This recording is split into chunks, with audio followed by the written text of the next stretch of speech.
여러분 반갑습니다. 지난주 저는 코로나19 확진으로 인해 자가 격리를 하였습니다. 자가 격리를 하면서 군대 시절이 너무나도 생각이 났습니다. 무엇을 해도 시간이 가지 않는 군대처럼 하루가 48시간처럼 느껴질 정도로 시간이 너무 가지 않았습니다. 아무리 성경을 읽어도 시간이 가지 않고 아무리 책을 읽어도 시간이 가지 않았습니다. 결국 넷플릭스를 통해 요즘 유행하고 있는 모든 드라마를 다 보면서 저는 시간을 겨우겨우 보내었습니다. 제가 가장 좋아하는 배우인 김태리가 주연인 25, 21도 보고 사내 맞선도 보고 39도 보고 기상청 사람들도 보았습니다. 시청한 모든 드라마가 재미가 있었지만 제가 가장 재미있게 본 드라마는 무엇이었을까요? 정답은 소년심판이었습니다. 혹시 소년심판 보신 분들 있으십니까? 우리 학생들의 SNS를 보니 많은 학생들이 이미 소년심판을 본 후기를 인증하였더라고요. 그런데 분명히 청소년 관람 불가인데 어떻게 다들 이렇게 보고 또 SNS에 인증하기까지 하는지 정말 놀랍기만 합니다. 소년심판은 소년범을 혐오하는 판사 심은석이 지방법원 소년부에 부임하면서 마주하게 되는 소년 범죄와 그들을 둘러싼 이들의 이야기를 그린 넷플릭스 시리즈 드라마입니다. 학교와 교회에서 청소년을 대상으로 사역하는 저라서 그런지 소년범에 관한 주제와 내용으로 진행하는 소년심판의 모든 스토리가 참 많은 재미와 함께 생각을 하게 하였습니다. 오늘은 소년심판 3, 4화를 보며 생각한 교훈을 바탕으로 여러분에게 메시지를 전하려고 합니다. 소년심판 3, 4화는 유리가 폭행을 당하고서 법원으로 찾아와 쓰러지는 장면으로 시작합니다. 유리를 폭행한 사람은 누구였을까요? 유리를 폭행한 사람은 다름 아닌 자신의 아버지였습니다. 유리의 아버지도 자신의 아버지로부터 가정폭력을 당한 피해자였습니다. 그러나 이제는 자신의 딸을 폭행하는 가해자가 되었습니다. 여기서 유리의 아버지의 어머니이자 유리의 할머니는 아들의 가정폭력을 숨기려고만 합니다. 자신의 아들도 가정폭력의 피해자라고 두둔하기만 합니다. 유리의 사건은 심은석 판사의 사건으로 배당을 받았습니다. 하지만 차태주 판사가 더욱 열을 냅니다. 결국 차태주 판사는 심은석 판사와 갈등을 빚기도 합니다. 알고 보니 차태주 판사도 아버지로부터 가정폭력을 당한 경험이 있었습니다. 또 아버지를 살인미수한 혐의로 소년 전과가 있는 소년범이었습니다. 저는 여기서 그런 생각을 하였습니다. 유리의 아버지도 가정폭력을 당한 피해자, 그리고 차태주 판사도 가정폭력을 당한 피해자입니다. 그러나 이후의 삶은 어떻습니까? 한 사람은 자신의 딸을 폭행하는 가해자가 되었습니다. 반면에 다른 한 사람은 자신과 같은 실수를 한 소년범에게 기회를 주기 위해 노력하는 소년 판사가 되었습니다. 어떻게 이런 차이가 나타날까요? 훈육이 달랐기 때문에 그렇습니다. 유리의 할머니는 가정폭력을 일삼는 자신의 아들을 보고도 가정폭력을 당한 피해 경력이 있는 불쌍한 아들이라고만 생각합니다. 그렇게 잘못된 모습을 보고도 잘못되었다라고 가르치지 않습니다. 그리고는 잘못을 그저 숨기려고만 합니다. 이처럼 유리의 아버지를 훈육하는 사람이 아무도 없었습니다. 아무도 바르게 훈육하지 않았다는 사실을 보여주는 장면을 보고서 메시지를 이어나가도록 하겠습니다. 뭐 때문에 오셨습니까? 그런데 가정폭력이요. 인정합니까? 아니 조사받을 때는 어쩔 수 없이 인정했지만은 이게 말이나 됩니까? 내 자식 내가 혼내고 가르치겠다는데 법원이 뭔데 이래라 저래라 합니까? 아니 내한테 뭐 해줬다고? 내가 한 거는요 훈육입니다. 아비로서 마땅히 할 수 있는 뻔뻔함 수준이 거의 그 나라 쇼트트랙급이었죠. 이런 그에게 은석좌는 가르칠 훈, 기를 육, 품성이나 도덕 따위를 가르쳐 기름. 또다시 팩트를 후드려 패기 시작한다. 그러니까 저게 아버님이 말씀하시는 훈육인 거죠. 아비로서 마땅히 할 수 있는. 이어서 끔찍한 녹음 파일까지 공개하지만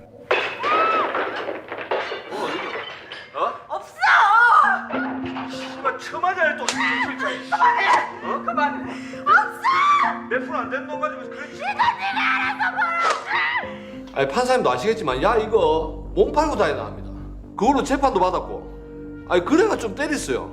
정신 좀 차리라고. 아비로서 훈육을 좀 했습니다. 그게 뭐 잘못했어요? 여전히 파렴치한 이 쓰레기에게 훈육이 잘못은 아니죠.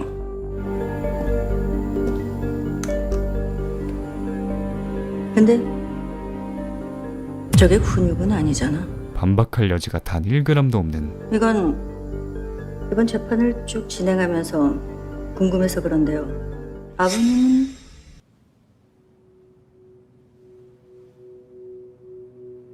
왜 당당하십니까?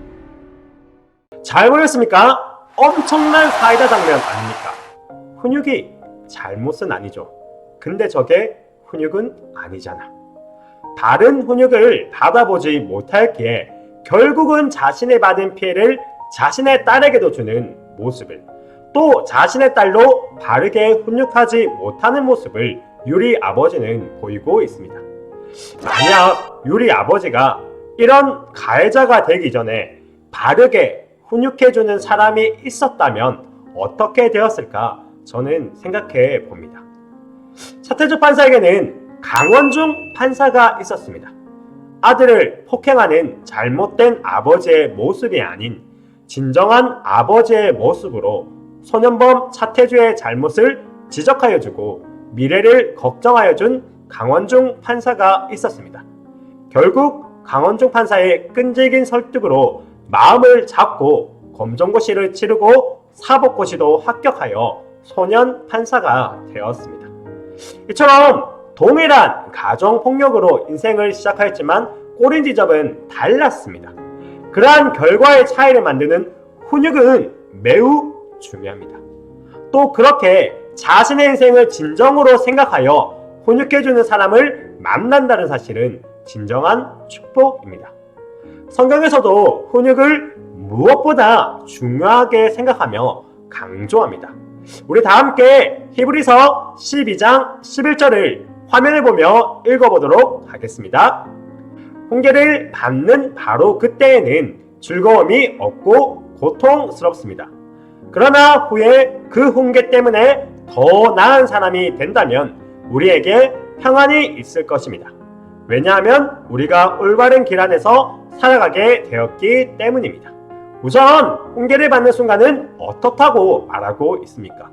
훈계를 받는 순간에는 즐거움이 없고 고통스럽다고 합니다. 당연하지 않습니까? 어떤 누군가가 자신의 잘못을 지적받는 것을 기쁘게 생각할 수가 있습니까? 그런 변태적인 사람은 절대로 없습니다. 당연히 훈육받는 순간은 기쁠 수가 없고 괴롭기만 합니다. 그러나 우리가 잘 알고 있지 않습니까?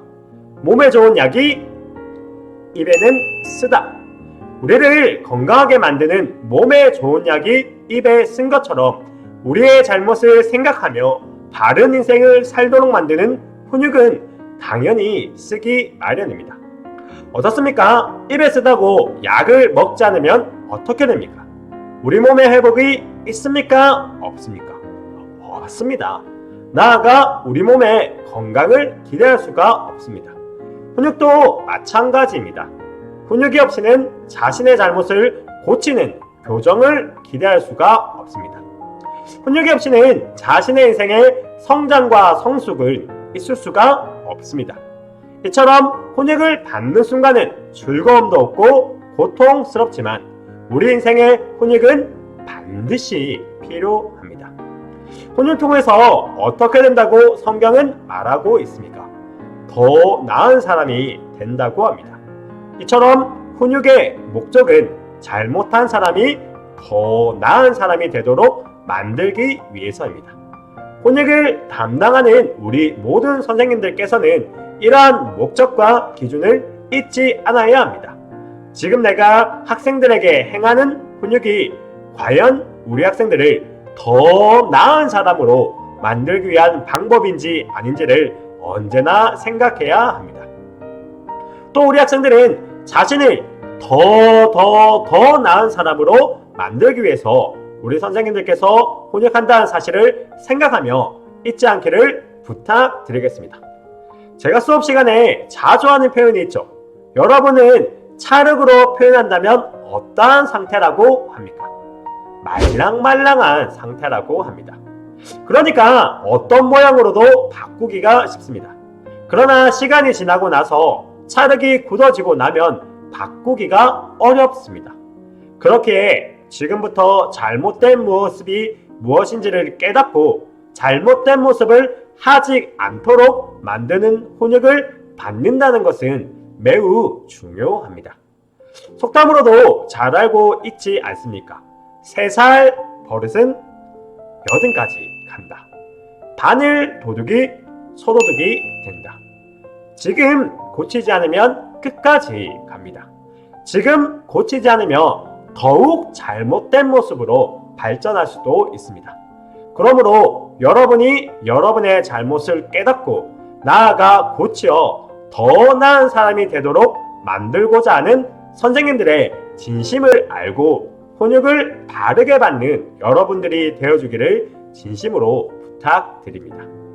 이전에 SBS에서 집사불체에 출연한 가수 임창정이 자신의 아들들의 잘못된 모습을 보고 훈육한 모습이 참으로 인상적이었습니다. 영상을 보고서 메시지를 이어나가도록 하겠습니다. 참 감동적이지 않습니까? 아들들의 잘못을 깨닫게 해주기 위해서 PAI 가정으로 찾아가 무릎을 꿇었습니다. 그리고는 진심을 담아 사과합니다. 이러한 모습이 진정한 아버지의 모습이고 성경적인 훈육의 모습입니다. 예수님께서도 우리를 이렇게 훈육하셨습니다. 예수님께서 이렇게 훈육하셨다라는 사실을 무엇을 통해서 알 수가 있습니까? 십자가를 통해서 우리는 알 수가 있습니다.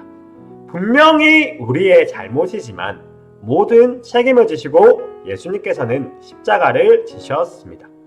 그러므로 저도 우리 선생님들도 단순히 여러분의 잘못이라고만 여러분들을 생각하고 지적하지 않겠습니다. 함께 책임을 지는 그런 모습을 보이기 위해 노력하겠습니다. 성화를 보게 되면 예수님께서 양을 목에 매어 안으신 모습을 그린 그림이 참 많이 있습니다. 여러분에게 질문하겠습니다. 예수님께서는 왜 양을 목에 매어 안으시고 있을까요? 양이 만약에 잘못된 길로 가게 되면 목자는 돌을 양 앞에 던지어 그것은 위험하다고 말하여 줍니다. 그리로 가서는 안 된다라고 말하여 줍니다. 그런데 그렇게 돌을 던지고도 방향을 바꾸지 않고 양이 계속해서 잘못된 길로 위험한 길로 가려고 하면 목자는 어쩔 수 없이 자신이 가지고 있는 지팡이를 가지고 양의 다리를 때립니다. 그렇게 양의 다리를 때리고 나면 양은 걸을 수가 없습니다. 걸을 수 없는 양을 목자는 안전한 우리까지 목에 메어 가지고 옵니다. 그리고는 상처난 다리에 약을 발라줍니다. 이것이 진정한 목자의 훈육의 모습입니다. 우리의 인생의 목자 되신 예수님도 이렇게 우리가 잘못된 길로 가지 않기 위해서 고난으로 우리에게 훈육하십니다. 그러나 그러한 훈육으로 고통받는 우리를 그저 내버려 두지만 않으십니다. 함께 하시고 위로하시고 우리를 더 나은 사람으로 만들어 가십니다. 저와 이사벨 중학교의 모든 선생님들은 예수님께서 우리에게 보여주신 방법으로 여러분들을 훈육하고 싶습니다. 잘못된 길로 가지 않기를 바라는 심정으로, 여러분들이 더 나은 사람이 되기를 바라는 심정으로 여러분들을 훈육하고 싶습니다. 그렇게 여러분에게 부탁합니다. 우리 선생님들의 진심을 알아주고 훈육을 훈육으로 받기를 부탁드리겠습니다. 선생님들이 하시는 훈육을 훈육답게 듣기 위하여 노력하는 여러분들이 되어주기를 바랍니다. 설교를 준비하면서 참 아픈 생각들이 많이 생각났습니다. 아무리 잘못된 모습이라고, 그렇게 행동하면 안 된다고, 이렇게 하는 게 더욱더 바른 사람이 되는 방법이라고 조언하고 격려하고 위로하였지만 듣지 않았던 수많은 아픈 손가락들이 생각납니다. 지금 우리 재학생들은 그런 학생들이 되지 않고 잘못된 모습도 선생님들의 훈육을 통해서 고쳐나가고 이사별 중학교에 있는 동안 더 나은 사람들로 발전하는 여러분들이 되기를 바랍니다. 기도하겠습니다. 사랑이시고 은혜이신 하나님 감사합니다. 우리의 인생의 목자가 되어서 우리를 가장 좋은 길로 바른 길로 인도하시고 훈육해 주시는 아버지의 사랑에 감사합니다. 그러한 아버지의 사랑으로 저와 우리 이사별중학교의 모든 선생님들이 학생들을 바르게 훈육하고자 합니다. 그렇게 우리에게 은혜와 지혜를 허락하여 주셔서 또 우리 학생들에게는 훈육을 훈육으로 깨닫고 자신의 잘못을 깨닫도록 하기 위하여 자신들의 인생을 바른 길로 가도록 하기 위하여 더 나은 사람이 되도록 하기 위하여 지도하시고 가르치는 선생님들의 진심을 알 수 있는 그런 은혜와 지혜가 가득 넘칠 수 있도록 도와주셔서 그래서 이사별중학교에 있는 모든 학생들이 이사별중학교에 있는 동안 더욱더 발전하고 성장하고 성숙하는 그런 결실이 가득 넘치도록 인도하여 주셔서 이 모든 것을 예수 그리스도의 이름으로 기도드립니다. 아멘. 네, 여러분들 수고하셨습니다.